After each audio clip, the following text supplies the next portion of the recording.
I remember the day I dared my best friend, Sam, to ruin my life. It seemed innocent enough, a mere challenge tossed flippantly between two bored souls, attempting to outdo each other in a series of escalating dares. It was a chilly autumn afternoon, the kind where the sun barely warmed your skin, and the leaves swirled in unpredictable patterns across the neighborhood streets.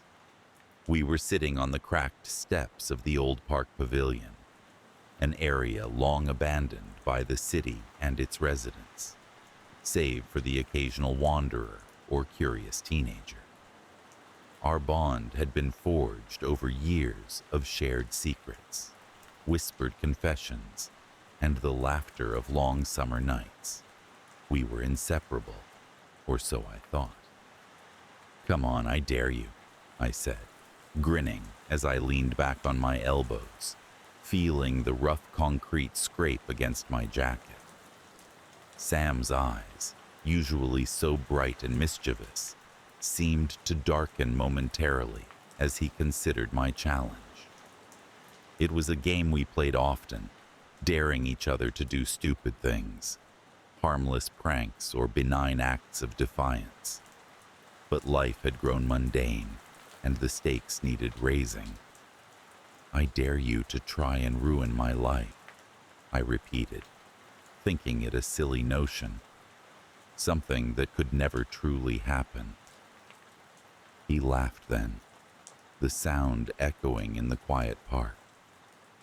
But there was something unsettling in the way his lips curled into a smile, a hint of calculation I hadn't noticed before. "All right," he said, his voice smooth and unperturbed. Weeks passed, and the dare became a distant memory, overshadowed by the routines of school, work, and the mundane details of daily life. But slowly, imperceptibly, things began to change. It was subtle at first. Little things went missing, my keys, my wallet, only to turn up in strange places I was certain I hadn't left them. I blamed it on my own forgetfulness, the scatterbrained tendencies I'd always had. Then, the whispers started.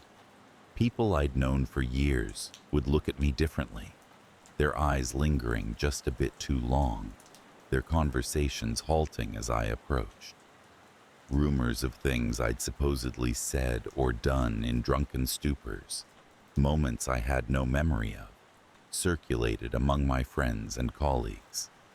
I laughed it off, attributing it to the natural ebb and flow of social circles. But doubt began to creep in, insidious and unwelcome. Sam remained a constant presence through it all, his demeanor unchanged, supportive even. He would listen patiently as I vented my frustrations, offering reassurances that everything would blow over. "People are just being weird," he'd say, his tone light and dismissive. I took comfort in his words, clinging to the familiarity of our friendship, blind to the carefully orchestrated chaos he was weaving around me.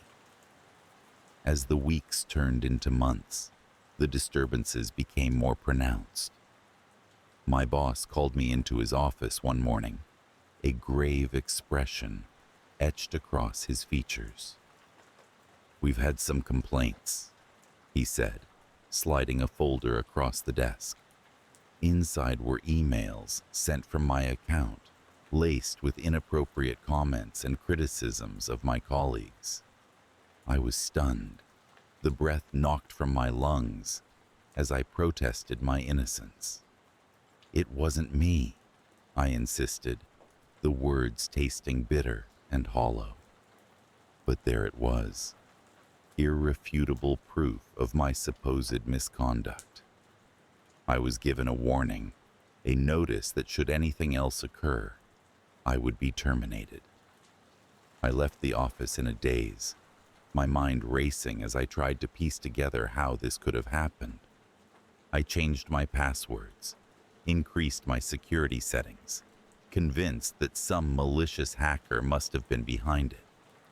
Yet, the suspicion lingered, a shadow that loomed over every interaction, every sideways glance from my coworkers. It wasn't until I found myself at the abandoned warehouse that I began to see the full picture. The warehouse had been a place of refuge in our youth, a sprawling structure on the outskirts of town, its walls covered in graffiti, its floors littered with debris. Sam and I had spent countless hours there, exploring its dusty corridors, concocting grand adventures from its forgotten relics. But now it stood silent and foreboding, a monument to the past, its shadows stretching long and dark in the fading light of an overcast afternoon. I'd gone there searching for answers, driven by a restless compulsion I couldn't quite explain. As I wandered through the echoing halls, memories of laughter and shared secrets flooded back, a bittersweet nostalgia tinged with an unease I couldn't shake. It was then that I heard the footsteps, soft and deliberate, the sound barely discernible above the whisper of the wind through broken windows. "Sam," I called, my voice echoing eerily in the vastness.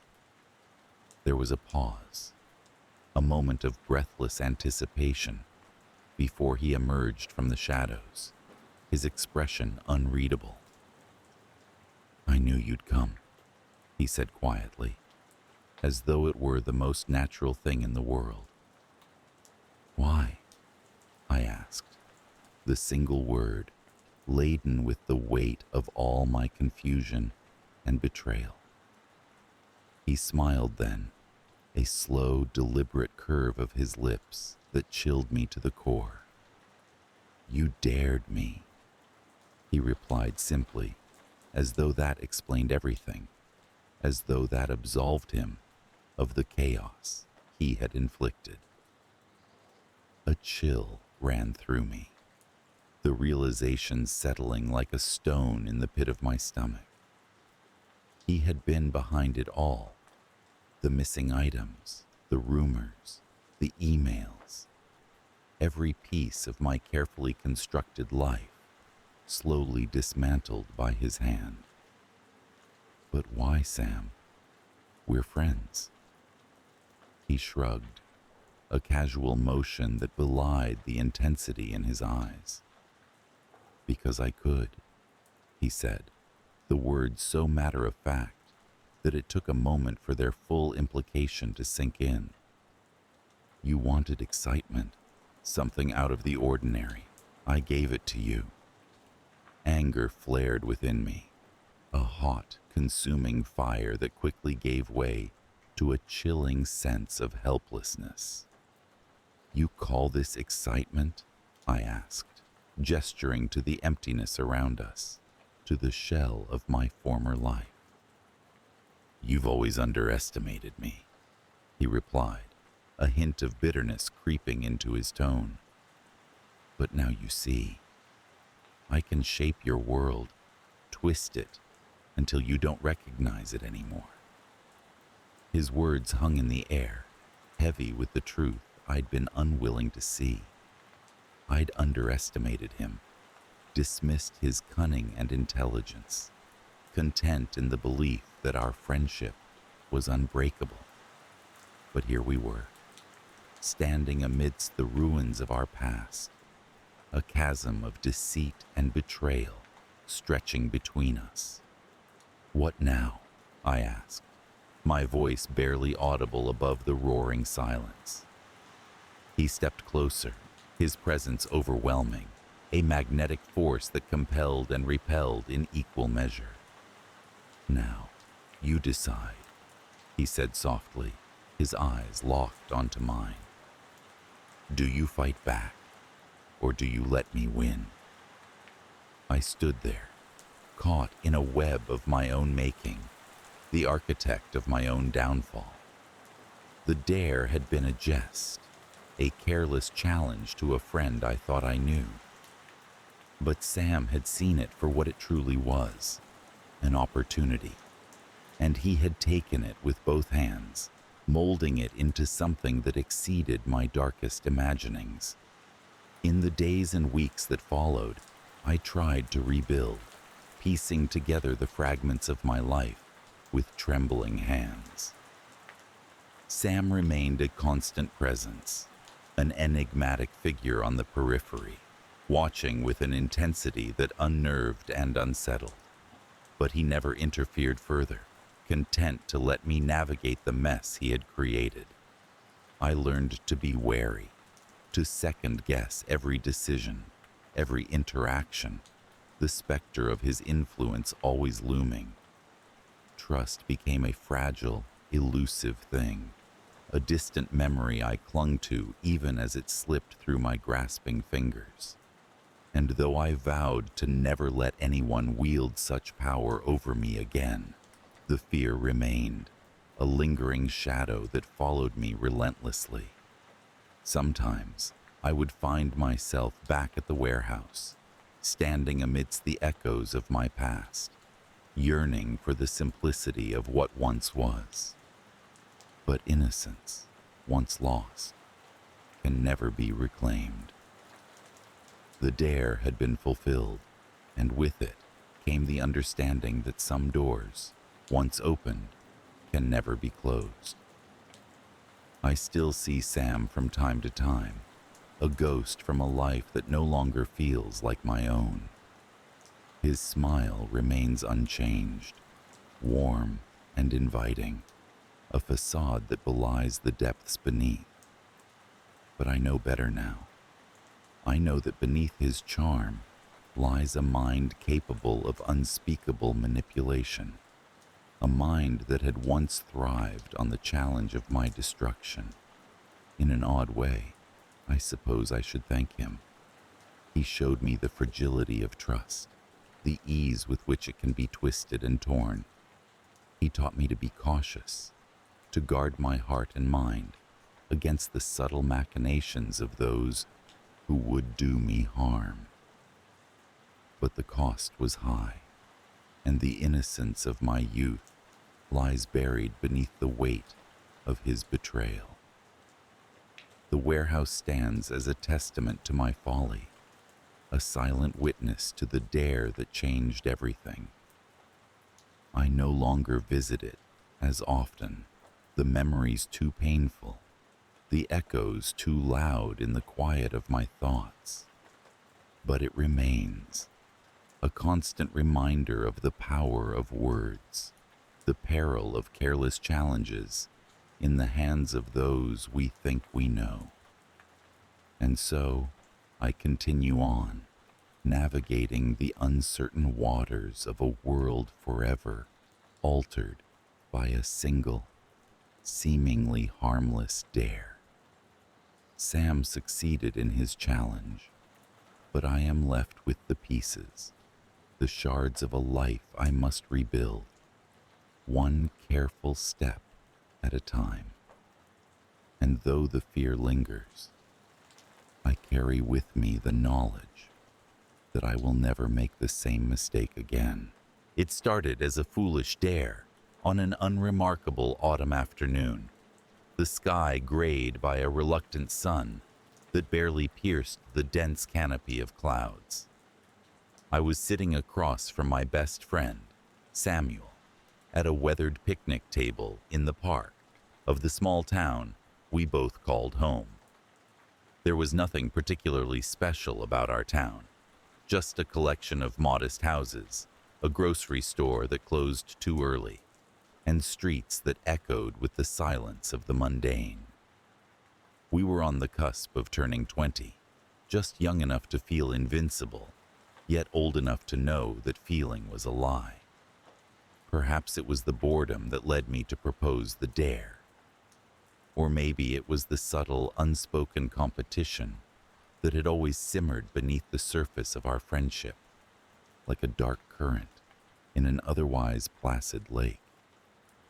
We both knew it was there, but we never acknowledged it until that day. "I dare you," I said, a grin playing on my lips, "to ruin my life." Samuel chuckled, a sound that was both amused and incredulous. "Ruined how?" he asked, propping his elbows on the table. The wind rustled the leaves above us, a whispering chorus that seemed to hang on my every word. "I don't know," I shrugged, feigning nonchalance. "Make me question everything. Pull the rug out from under my feet.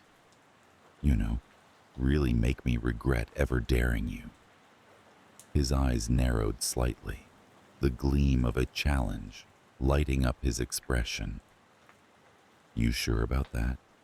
he asked, his voice tinged with something that might have been concern, or perhaps anticipation.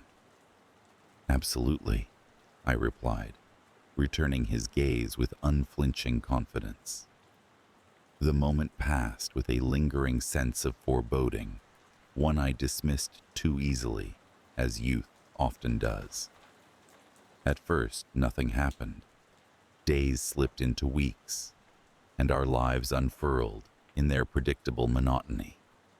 We went about our routines with the ease of actors on a stage, playing roles we had long since mastered. Samuel continued his job at the local hardware store, while I balanced a part-time gig at the library with night classes at the community college. We still met in the park sometimes, but the dare was like a half-forgotten joke, until the first disturbance made its unsettling appearance. It was small, almost laughable, how it began. I found a note in my mailbox, written in handwriting that looked eerily like my own. It was a short, cryptic message. "You're not who you think you are." I laughed it off at first, thinking it was some prank Samuel had concocted. But when I asked him about it, he merely raised an eyebrow and denied any involvement. Over the next few weeks, the notes continued to appear, each one more unnerving than the last. "Everything you know is a lie," one read. Another said, "Trust no one, not even yourself." These weren't just idle words on a page. They crawled into my mind, nesting in the quieter corners of my thoughts, where they bred doubt and unease. Then came the photographs, images of myself that I had never seen before. They depicted me in various locations across the state, standing outside a diner in a town I had never visited, sitting on a bench in a park that wasn't our own, and even in the middle of a bustling street market that I couldn't recall ever attending. My face was unmistakably mine, yet the scenarios were unrecognizable. It was as if pieces of an alternate life were being sewn into the fabric of my reality. I confronted Samuel again, but he maintained his innocence, his demeanor so convincingly sincere that I began to doubt whether he had anything to do with it at all. Yet the question lingered like a shadow. If not him, then who? The escalation was subtle, but relentless. My phone calls were intercepted by static-filled voices that whispered my name. My reflection in the mirror would sometimes blink back at me when I hadn't moved. And worst of all, people began acting strangely around me. Friends treated me with a cautious distance, as if I were a stranger slipping into the skin of someone they used to know. Even my mother, during one of our rare visits, looked at me with an expression of uncertainty, as though she were searching for something familiar in my eyes and finding only a void. The real tipping point came one night when I received a call from an unknown number. The voice on the other end was mine, distorted and alien, speaking words I couldn't understand. It felt like an echo from a dream, one that left me reeling with disorientation when I awoke. I was losing my grip on reality, spiraling into a madness that was as insidious as it was consuming. Desperate for answers, I decided to trace the origins of the photographs. I traveled to the places they depicted, hoping to find some clue that would untangle the web of confusion. My first stop was the diner, a small establishment in a neighboring town. As I stepped inside, the clatter of cutlery and murmur of conversation were familiar, yet foreign. The waitress, a woman with tired eyes, greeted me with a nod, and I felt a flicker of recognition pass across her face. "You look like you've seen a ghost," she said, handing me a menu. "Have I been here before?" I asked, my voice barely audible over the din. She paused, glancing at me with a mixture of curiosity and pity. "I see a lot of faces, hun, but yours, there's something about it." Her words only deepened the mystery. I left the diner with more questions than answers, my mind a labyrinth of doubt and paranoia. Each subsequent location offered the same frustrating lack of clarity, with people who seemed to recognize me, but provided no real insight into why. The climax of this bizarre journey came one evening as I was driving back to my town, the road unfurling before me like a ribbon of uncertainty. The sky was a bruised purple, the horizon bleeding into night. I was exhausted, my mind stretched taut like a string on the verge of snapping. Suddenly, a figure appeared in the headlights, standing in the middle of the road. I slammed on the brakes, the tires screeching in protest. The car skidded to a halt, mere inches from the figure, and as I sat there, heart pounding, I saw that it was Samuel. He stood there, drenched in the eerie glow of the headlights, his expression a blend of triumph and apology. I stepped out of the car, the cool night air biting at my skin. "What the hell are you doing, Sam?" I demanded, my voice tinged with a fear I couldn't fully articulate.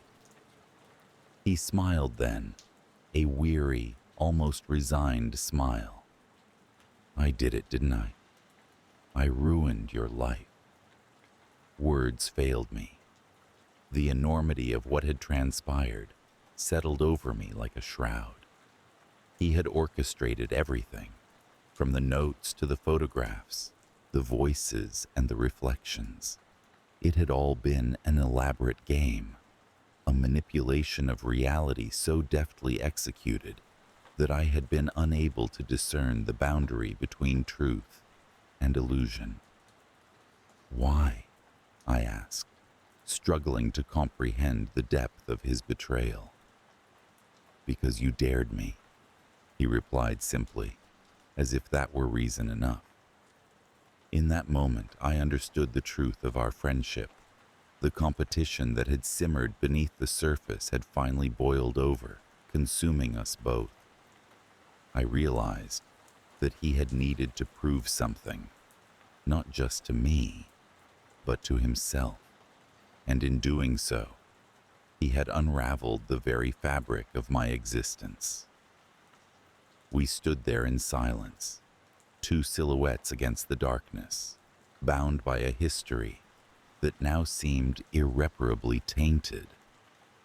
I wanted to hate him, to scream and curse and demand retribution, but all I felt was an overwhelming sense of loss, as if something precious and irreplaceable had slipped through my fingers. Eventually, Samuel turned and walked away, disappearing into the shadows that lined the road. I watched him go, knowing that our friendship had been irrevocably altered. The rules of the game had changed, and in the end, there were no winners, only survivors. In the days that followed, life resumed its normal rhythm, but the lingering fear remained. It seeped into the cracks of my daily routine, a reminder of how easily the familiar could become strange and the secure could unravel. I had dared him to ruin my life, and he had succeeded beyond my wildest imaginings. Now, every time I pass a mirror, I hesitate, bracing myself for the possibility that the reflection might blink back, that it might hold a secret I have yet to uncover. Every anonymous letter in the mail, every unknown number that flashes on my phone screen, sends a shiver down my spine. Trust, once so freely given, is now a scarce commodity, hoarded and guarded with vigilance. And though the game is over, the specter of its aftermath lingers, a constant companion in the shadows. I find myself questioning everything, every assumption, every certainty I once held dear. The world I knew has shifted, and the ground beneath my feet feels perilously unstable. Perhaps one day I'll find a semblance of peace, a way to reconcile the threads of my fractured reality. But until then, I live with the knowledge that what began as a simple dare has become a haunting reminder of how fragile our lives truly are, and how close we are to the edge of the unknown. I always thought of myself as a person who savored the ordinary. I had built a life meticulously structured around predictability, a life with few surprises, and I liked it that way. My job was in an office with beige walls and the comforting hum of computers. My apartment was a small but cozy nook in a mid-sized city where I knew my neighbors, but not well enough to be involved in their drama. My best friend Ethan was a stark contrast to me, adventurous, daring, with a propensity for chaos that somehow never seemed to disrupt his life, but added spice to mine. We had known each other since childhood, and our friendship had always been a gentle tug of war between my need for stability and his craving for thrill. It was over a mundane dinner in a bustling little diner, with the predictable clatter of cutlery and the faint aroma of roasted coffee beans hanging in the air, that Ethan proposed the dare. "Why don't we spice things up a bit?" he teased, his eyes gleaming with mischief. "I dare you to let me ruin your life." I laughed it off at first. The idea seemed preposterous, a jest to fill the silence between bites. But Ethan pressed on, his voice weaving tales of how stepping outside my comfort zone could lead to the most unexpected and exhilarating experiences.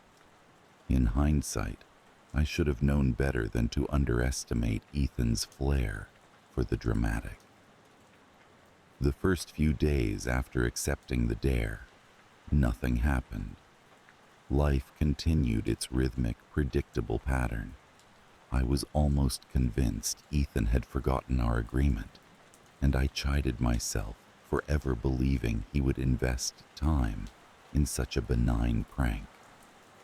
But then, subtle changes began to unfold. It started small. My car keys would disappear for hours, only to reappear in the very spot I swore I left them. Emails would vanish from my inbox. Appointments I don't remember booking would pop up on my calendar. Always inconvenient, albeit slightly annoying, places. It was an innocuous Friday afternoon when the first real disturbance occurred. I was at work, churning through another report, when a call came through from HR. They asked why I had submitted my resignation letter. My heart skipped a beat, my confusion quickly morphing into a cold, creeping unease. I hadn't resigned. I hadn't even considered it. Yet, there it was, my digital signature neatly affixed at the bottom of a well-composed resignation letter. The HR manager was understanding, almost amused, correcting the error without much fuss. I laughed it off awkwardly, but a knot had begun to form in the pit of my stomach. I called Ethan that night, intending to joke about how far he'd gone with the dare. "You're behind the resignation, aren't you?" I chuckled, masking the undercurrent of tension in my voice. But Ethan merely laughed. "Do you really think I'd go that far?" he asked, his voice a blend of humor and something else I couldn't quite place. He sounded genuinely amused, almost as if he were watching a particularly engaging episode of his favorite show. I was left feeling uncertain, the first tendrils of doubt weaving their way into my thoughts. The disturbances escalated over the next few weeks. I would find myself locked out of my own apartment, discover items misplaced in the oddest of places, and receive calls for job interviews I never applied for. Strangers approached me, greeting me warmly as if we had known each other for years, yet I couldn't place their faces. Each incident was small in isolation, but together they formed a tapestry of disruption that began to fray the seams of my carefully woven life. Ethan, always one step ahead of my suspicions, continued to play the role of the bemused best friend. He was supportive, sympathetic even, always quick with a joke to lighten the mood or a suggestion to help me regain control. Yet, with each interaction, a part of me began to question his involvement. Could he truly be orchestrating this elaborate charade? And if so, why? My world began to shift more drastically when I found myself embroiled in a police investigation. It was an overcast Tuesday when two officers knocked on my door, asking about a recent break-in at a nearby store. They had security footage showing someone who looked remarkably like me. I was bewildered, my protests falling on polite but skeptical ears. I had been home that night, alone with a book and a steaming cup of tea. Ethan was the only person I had spoken to, recounting my night in a lengthy phone call that now felt like a tenuous alibi. As the days stretched into weeks, my life became a constant cat and mouse game. A shadow seemed to loom over every aspect of my existence, a shadow that bore an uncanny resemblance to my own. I began to second-guess myself, questioning my own memory, my sense of reality. It was as if I were living in a house of mirrors, each reflection slightly skewed, distorting the image I had of my own life. The climax of this bizarre, nightmarish game came one night when I returned home to find my apartment door ajar. The room inside was a chaos of overturned furniture and scattered belongings, my sanctuary transformed into a scene of violation.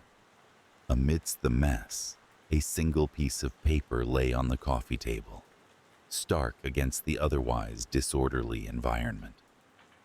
It was a note, penned in a handwriting that was eerily similar to my own.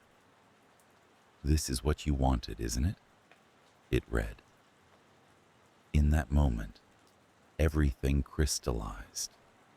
The sense of being watched, the feeling of losing control, the creeping suspicion that my life was no longer my own. It wasn't just Ethan's dare that had spiraled out of control, but my own desire to step beyond the boundaries of the ordinary, to flirt with the chaos I had always avoided that had led me here. I called Ethan, my voice a whisper of panic. "This has gone too far. You need to stop." There was a pause, a heartbeat of silence that stretched into eternity before he responded. "I haven't done anything, Han," he said, his voice laced with a sincerity that chilled me to the bone. "But if you're scared, I'm here." And that was the most terrifying realization of all, that perhaps Ethan was telling the truth. That maybe the person orchestrating this intricate game of psychological manipulation wasn't him, but a darker part of myself, unleashed by my own subconscious desires, my own yearning for something beyond the mundane. In the days that followed, I tried to piece together the fragments of my life. I moved to a new city, cutting ties with the familiar, hoping to leave behind the shadows that seemed determined to follow me. But even now, in moments of quiet reflection, I catch glimpses of that shadow lurking at the edges of my existence, a reminder of the dare that had once sounded so harmless. Ethan and I still talk, though less frequently. Our conversations are tinged with an unspoken understanding, a shared knowledge of the game we played and the boundaries we crossed. I continue to live in that uneasy balance between ordinary and extraordinary, haunted by the lingering fear of losing myself again, of finding that my own reflection has become a stranger. It's a fear that whispers in the darkness, a subtle reminder that sometimes the most terrifying monsters are those we create within ourselves. I've always been one to push boundaries, to test the limits of what's possible with a reckless, almost arrogant disregard for the consequences. Perhaps that's why I dared my best friend, Jonathan, to ruin my life. It started as a joke. We'd been friends since childhood, bound by shared secrets and the kind of loyalty that only exists in storybooks. We were sitting in a dimly lit bar, the air heavy with the scent of spilt beer and stale smoke, the world outside reduced to shadows and passing headlights. The idea was simple, absurd even. How far could one go to dismantle the structures of another's life? Jonathan took a long sip of his drink, his eyes thoughtful, considering. "You always say that nothing can shake you," he said, his voice barely audible over the background clatter. "But what if I tried?" There was a hint of something in his tone, challenge mingled with curiosity. I laughed, dismissing it as just another one of our silly hypotheticals. "Go ahead," I said, raising my glass in a mock toast. "I dare you." For weeks, nothing happened.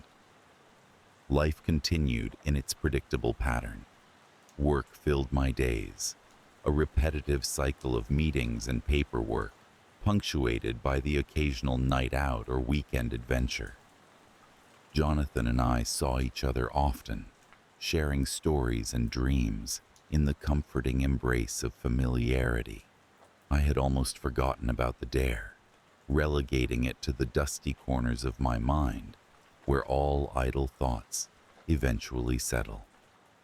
Then, the first disturbance occurred, a minor inconvenience that I barely registered as a sign of what was to come. One morning, I found my car missing. It was an old, battered thing, more rust than paint at this point, but reliable nonetheless. Panic flared briefly before I remembered Jonathan's cryptic smile when I last spoke about my reluctance to buy a new one. "Time for an upgrade," he'd said, and I had shrugged it off. The police report I filed felt more like a formality than anything else. Days later, my phone began receiving strange calls at odd hours.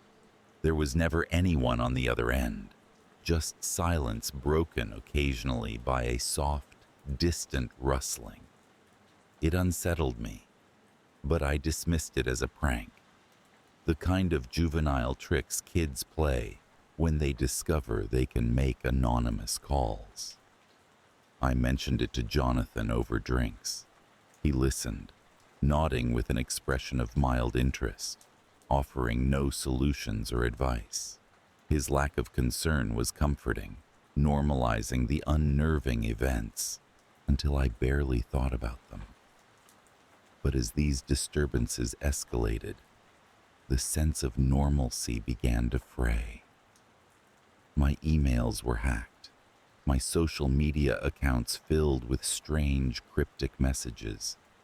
Friends texted me, confused by odd remarks or requests they claimed I'd sent.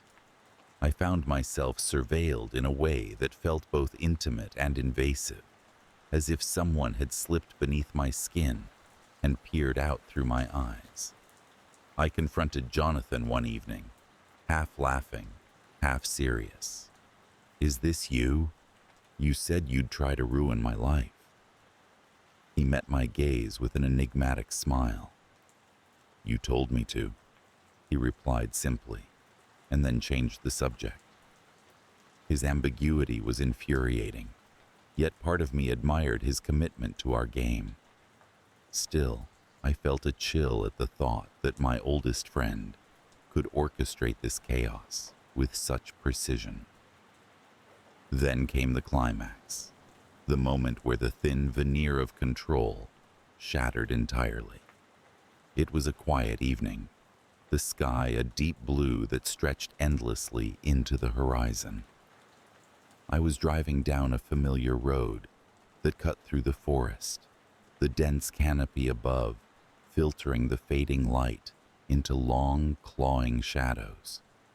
My headlights traced the winding path, and for a moment, I was lost in the rhythm of the drive, the hum of the engine a soothing counterpoint to my frayed nerves.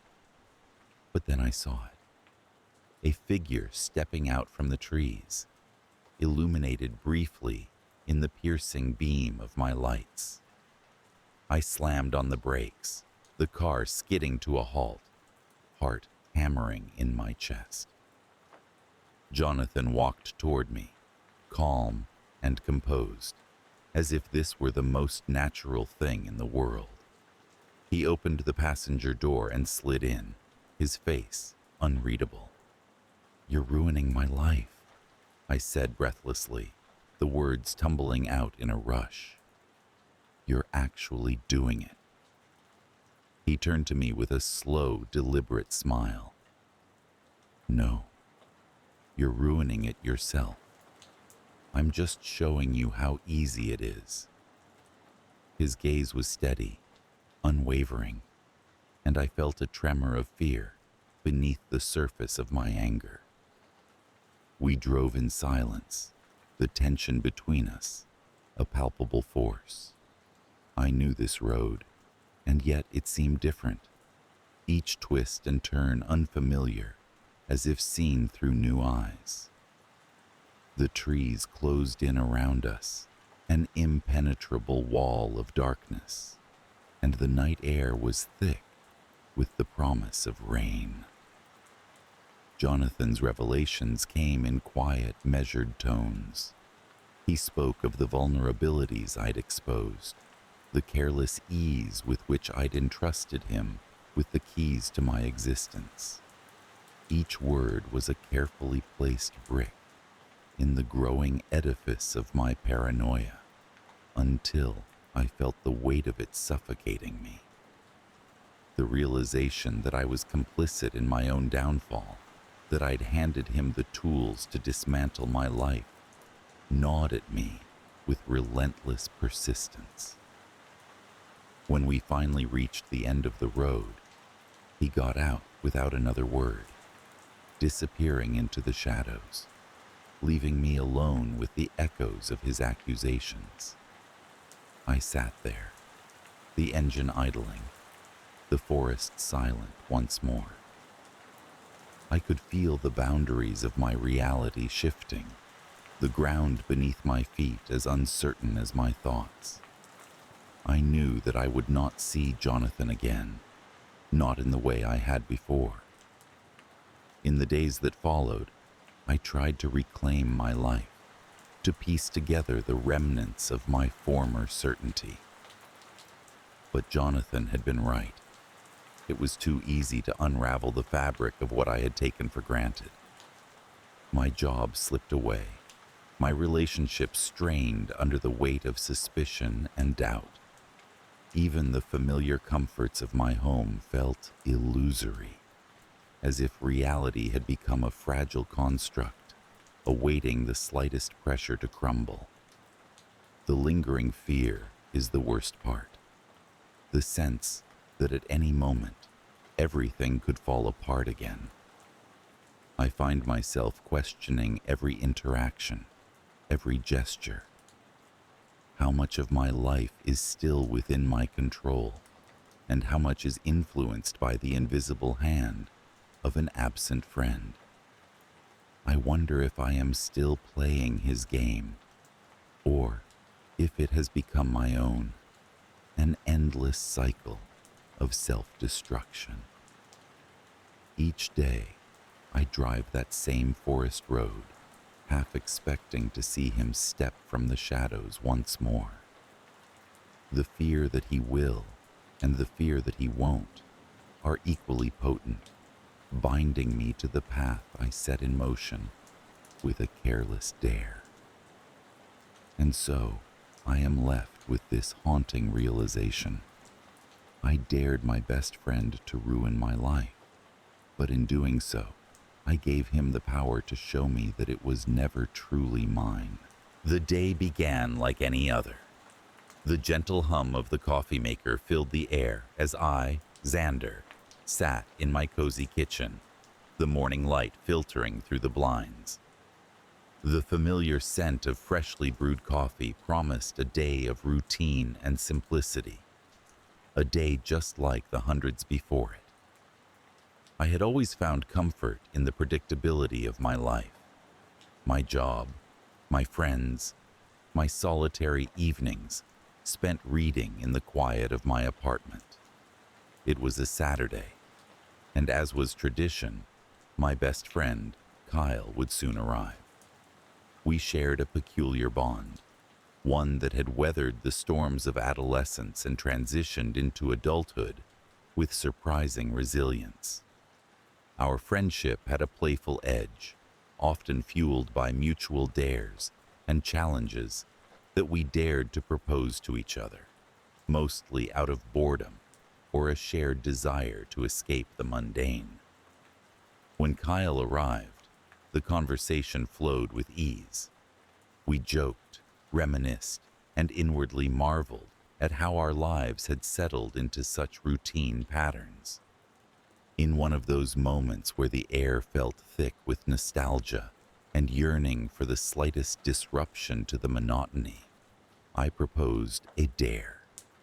It was meant to be harmless, a jest infused with the innocence of our old challenges. "I dare you to ruin my life," I said with a laugh, feeling invincible in the safety of my ordered world. Kyle's expression shifted subtly, a strange glint appearing in his eyes that I couldn't quite place. "All right," he replied, his voice carrying an undertone that made me pause. But then the moment passed, the conversation moved on, and I forgot about the dare as the day slipped away into the folds of memory. The following week, things began to shift. It started with minor inconveniences, the type that easily slipped into the realm of coincidence. My morning alarm failed to sound, making me late for work. Files on my computer seemed to disappear only to reappear in different folders. My email inbox was suddenly flooded with spam, an annoyance, but nothing more. Then the oddities began to escalate. At work, I noticed a change in the demeanor of my colleagues. They seemed colder, more distant. Whispers followed me through the corridors, and curious glances lingered a moment too long.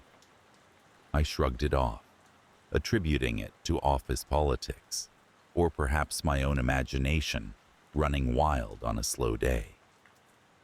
It wasn't until I found myself summoned to a meeting with my supervisor that the reality of my situation began to sink in. She sat across from me, her gaze searching, as she questioned me about emails I had supposedly sent. Emails filled with inappropriate comments and accusations, words I had never typed, sentiments I did not hold. My protests were met with skepticism, the shadow of doubt beginning to cast itself over my once secure position. Leaving the office that day, I felt the first twinge of fear. A creeping unease settled in my chest, a sense that something was terribly awry, though I couldn't quite pinpoint what.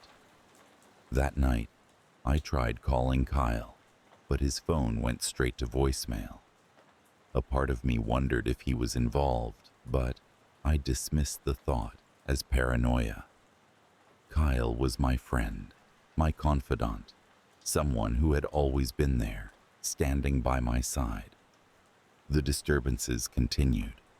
My social media accounts were hijacked, filled with posts that painted me in a light that wasn't my own. Friends and family reached out, confused and concerned, questioning my sudden change in behavior. It felt as though I was losing control, my life no longer my own, slipping through my fingers like sand. One evening, driven by desperation, I ventured into my local church. It was a place I hadn't visited in years, but I hoped to find solace, perhaps clarity. I sat in one of the back pews, the silence of the sanctuary wrapping around me as I tried to gather my thoughts. I closed my eyes, seeking an anchor in the chaos that my life had become. "Xander," a voice called softly, and I turned to see Father Matthews approaching. His presence was calm, reassuring. "You look troubled, my son." I nodded, words escaping me as I grappled with the enormity of what I'd been experiencing. I spoke in halting sentences, explaining the bizarre events, the feeling of being watched, manipulated. The father listened with a patient ear, his expression thoughtful. "Sometimes we are faced with trials that test our very spirit," he said after I finished. "It is in these moments we must seek the truth within ourselves and the courage to confront that which seeks to unravel us." Leaving the church, I felt a renewed sense of determination. I decided it was time to confront Kyle, to seek answers and, hopefully, to end the nightmare I found myself living. I drove to his apartment, my heart pounding in my chest with a mix of fear and anger. Arriving at his door, I hesitated, gathering the courage that Father Matthews had spoken of. I knocked firmly, and after a moment, Kyle opened the door, his face an unreadable mask. There was a tension in the air, a palpable shift in our dynamic. "Xander," he greeted, his voice devoid of the warmth it once held. "What brings you here?" I took a deep breath, my resolve hardening. "Kyle, I need to know. Are you behind all of this? The emails, the social media posts, everything that's been happening to me?" He didn't respond immediately, his eyes assessing me with an intensity that made me shiver. Then he smirked, a hint of malice behind his otherwise familiar features. "You did dare me after all." His words hit me like a physical blow. I stumbled back, unable to comprehend the depth of his betrayal. It was true, I had dared him, but never in my wildest nightmares did I imagine he would take it seriously, or take it this far. "Kyle, why?" My voice was a mix of disbelief and betrayal. "You live such a tidy life, Xander. So predictable, so boring. I thought you needed a little chaos, a little excitement," he explained, his tone almost casual, as if he were discussing the weather. My mind raced, trying to find reason amidst the madness. "This isn't excitement, Kyle. This is my life, my career, my relationships. You've put everything at risk." He shrugged, an infuriatingly indifferent gesture. "It was just a game, Xander. You know how we are with games." A game. The word echoed in my mind as I stood there, grappling with the reality that my closest friend had chosen to toy with my life for his own amusement. I felt a cold fury rising within me, a need to reclaim what had been taken, to restore the order that had once been my refuge. "I'll fix this," I vowed, more to myself than to him, before turning away, leaving him standing in the doorway with his callous smirk. The next few weeks were a blur of damage control. I reached out to my workplace, to IT departments, to friends and family, explaining, apologizing, trying to rebuild the bridges Kyle had burned. It was exhausting, emotionally draining, but with each small victory, I felt a piece of my life returning. Kyle, however, did not fade into the background. He became a specter haunting the periphery of my existence. I would catch sight of him in unexpected places: a coffee shop, the library, always watching, always waiting. His presence was an ever-present reminder that the dare, though meant in jest, had set in motion a series of events that could not easily be undone. Despite my efforts, the fear that had taken root during those early days lingered. It was a gnawing anxiety that whispered in the quiet moments, a shadow that loomed over my interactions with others. Trust, once given freely, became a fragile thing, easily shattered and hard to rebuild. The experience changed me in ways I could never have anticipated.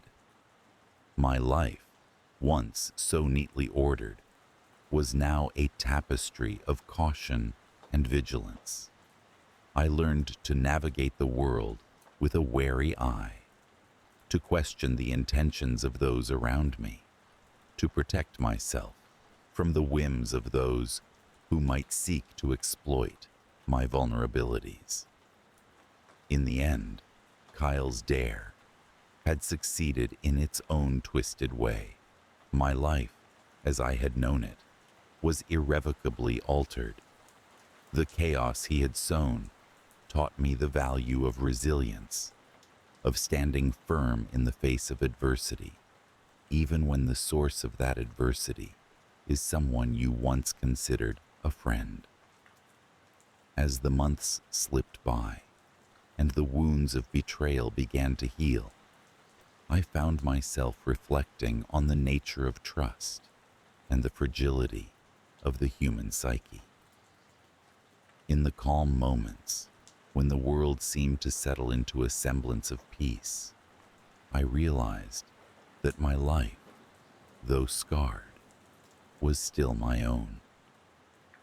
The fear, though it lingered, served as a reminder of the strength I had discovered within myself, the courage to face the shadows and emerge, if not unscathed, then at least whole. I never thought of my life as particularly remarkable. It was, by all accounts, a life of tranquil monotony, easily overlooked among the grand dramas of city existence. My apartment was my sanctuary, a small but cozy one-bedroom nestled within the heart of the bustling metropolis. It was a place of books and quiet reflections, where I could curl up with a well-loved novel and escape into other worlds. My evenings were often spent in solitude, accompanied by the soft glow of a reading lamp and the occasional pitter-patter of rain against the windows. Things had been this way for as long as I could remember, and for the most part, I was content. I had a steady job as a librarian, a modest circle of friends, and a budding relationship with someone who intrigued me in ways I hadn't expected. His name was David, and we met at a literary event a few months prior. We bonded over a shared love of classic literature and soon found ourselves entangled in a gentle romance, full of conversations that stretched long into the night. David was charming in his quietness, a man of few words but profound thoughts. Our time together was marked by a sense of ease, a natural cadence that seemed rare in the world of modern dating. Yet, there was a part of him that remained inscrutable, a secretive depth that piqued my curiosity, but which he never fully revealed. I was drawn to him, enchanted by his mystery, convinced that whatever lay beneath was a treasure worth uncovering. The first disturbance came on a night much like any other. I had invited David over for dinner, a simple affair of pasta and wine shared amidst laughter and soft music. Afterward, as he prepared to leave, he paused at the door and regarded me with an intensity I hadn't noticed before. His eyes, usually so gentle, seemed to bore into me with an urgency that was unsettling. "Stay safe," he said, his voice barely above a whisper. There was an edge to those words, a gravity that weighed heavily in the air between us. I brushed it off, attributing it to a fleeting moment of overprotectiveness, and watched him retreat into the night. That evening, as I prepared for bed, I felt a strange restlessness that kept me from sleep. There was a sense of being watched, a prickling at the nape of my neck that refused to subside. I checked the locks on my doors and windows, reassured myself that it was nothing more than an overactive imagination, and finally drifted into a fitful slumber. Days passed, and the feeling grew more persistent, insinuating itself into the quiet corners of my life. I began to notice things: a book out of place, a curtain slightly askew, the faintest trace of a scent that wasn't mine. These were small things, easily dismissed, but collectively they gnawed at my sense of security, fraying the edges of my calm. The escalation was subtle, a gradual crescendo that unfolded over the course of weeks. David's behavior became increasingly erratic. Our conversations, once a source of comfort, turned tense with unspoken words. He would call at odd hours, his voice tremulous with emotions he kept hidden. "I just wanted to hear your voice," he'd say, a tremor in his tone, "to make sure you're okay." There was a protectiveness to his concern that should have been touching, but instead felt suffocating. I began to question whether I truly knew the man I had let into my life. It was as if he were a puzzle with pieces that refused to fit, an enigma wrapped in layers of contradictions. One evening, as I returned home from work, I was greeted by a sight that stopped me cold. On my kitchen table was a bouquet of white roses, their petals glistening softly in the fading light. There was no note, no indication of who had left them, but I knew with an instinctive certainty that they were from David. I hadn't given him a key, yet somehow he had found his way in. A chill ran through me, threading icy fingers through the fabric of my resolve. I wanted to confront him, to demand answers, but fear held me silent. Instead, I began to scrutinize my surroundings with a heightened awareness, searching for signs of intrusion, for any clue that might unravel the mystery. The climax came without warning, a harrowing revelation that shattered the fragile normalcy of my world. It was a quiet Sunday afternoon, sunlight streaming through my window in golden shafts. I was cleaning, lost in the routine of dusting and tidying, when I discovered the hidden compartment. It was behind the bookshelf, a small alcove skillfully concealed, and within it lay the evidence of his obsession. Photographs of me taken without my knowledge, snippets of conversations recorded in stealth, and a journal filled with meticulous entries about my daily life. Each page was a testament to David's vigilance, his fixation chronicled in painstaking detail. As I stood there, the truth unfurled before me, a tapestry of unsettling revelation. I was not a partner in a mutual romance. I was the object of an affection that had warped into something darker, something born of control and possession. The realization was a visceral blow, a sickening twist of betrayal that left me breathless. I confronted him that evening, the confrontation a blur of accusations and denials. David's calm facade crumbled beneath the weight of his obsession, his pleas for understanding underscored by a madness that defied reason. "I did it for us," he insisted, eyes wild with desperation, "to keep you safe." But there was no safety in such love, only a perilous descent into a chasm from which there could be no return. I severed ties with him that night, my heart heavy with a sorrow that mingled with relief. It was a necessary end, a finality that marked the beginning of a new and uncertain chapter. In the days that followed, the apartment felt both foreign and familiar, a battleground where echoes of the past lingered like ghosts. The fear, though less acute, remained a shadow at the periphery of my consciousness, a reminder of the fragility of trust and the deceptive nature of appearances.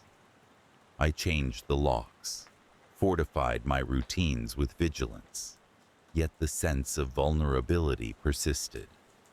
It was as if his presence was an indelible stain, a reminder that even the most seemingly benign connections could harbor darkness.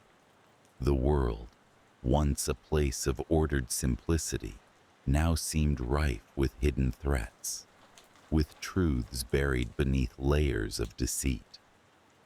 In time, the scars began to fade, leaving behind a wary resilience.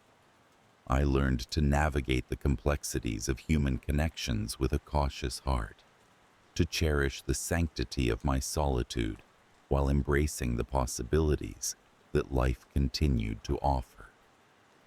Yet, the lessons of that experience were etched into my being, a quiet vigilance that would forever shape the contours of my trust. And so, I returned to my books, to the solace of words and the refuge of stories that unfolded within the safety of my apartment's walls. The city continued its ceaseless dance beyond my window, a testament to life's inexorable march. But within the quiet haven of my home, I found a renewed strength, an unexpected truth that had been waiting to be discovered all along.